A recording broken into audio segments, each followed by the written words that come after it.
یەکەم گەڕی قۆناغی دووەمی خولی بالەی یانە بژاردەکانی عێراق هەولێر لە نێو هۆڵی فەڕەنسا و هەیری میوانداری بەحری کرد.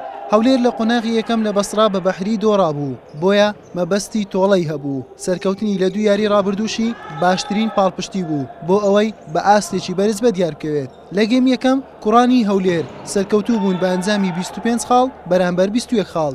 لە جێمی دووەمیش درێژ زەردەکان زۆرترین هەڵەیان کرد، هەر بۆیە ئەنجامی گێمەکەشیان لەسەردانا و بە 18 خاڵ بەرامبەر 25 خاڵ شکستیان هێنا.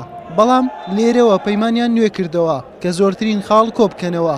هەردوو گێمیان بە سەرکەوتن بە کۆتا هێنا لە بەرژەوەندی خۆیان بە ئەنجامی 25-20 یاریەکەشیان بە 3 گێم بەرامبەر بە گێمێک بردەوە. بسم الله الرحمن الرحيم. طبعا هو هذا دائما اللعب.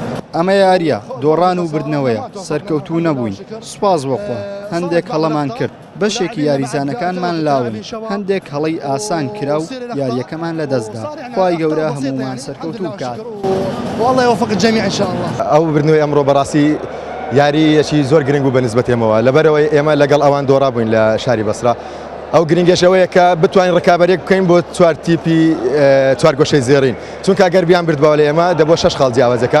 ئێستا هیچ جیاوازیمان لە خاڵ نەماوە، تەنها ئەگەر بڵێم چانسمان زیاتریشە لەبەرەوەی 5 یاری ئێمە لە ناو هۆڵی داخرایی خۆمان یاریەکانمانە، بۆی بتوانین لە چوار گۆشەی زێڕین بین یەک خاڵی تر بەدەست بین ئێمە دەگەینە چوار گۆشەی زێڕین.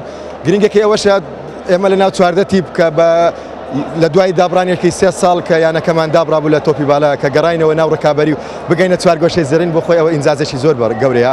هیچ یاریزانێکی ینی جگە لە یەک لە یاریزانی خارجی حتا یاریزانی عەرەبیشمان لەگەڵ نیە، هەموو یاریزانەکانمان کوردین و خەڵکی شاری هەولێریشین. هەولێر لە خولی بالەی بژاردەی عێراق 7 یاری ئەنجام داوە و 7 یاریشی ماوە. لە 4 یاری سەرەتا تەنها شکستی تۆمار کرد و 3 یاریشە لەسەر یەک سەرکەوتن تۆمار دەکات و خاوەنی 9 خاڵە. حوسێن محەممەد کەناڵی پێم هەولێر.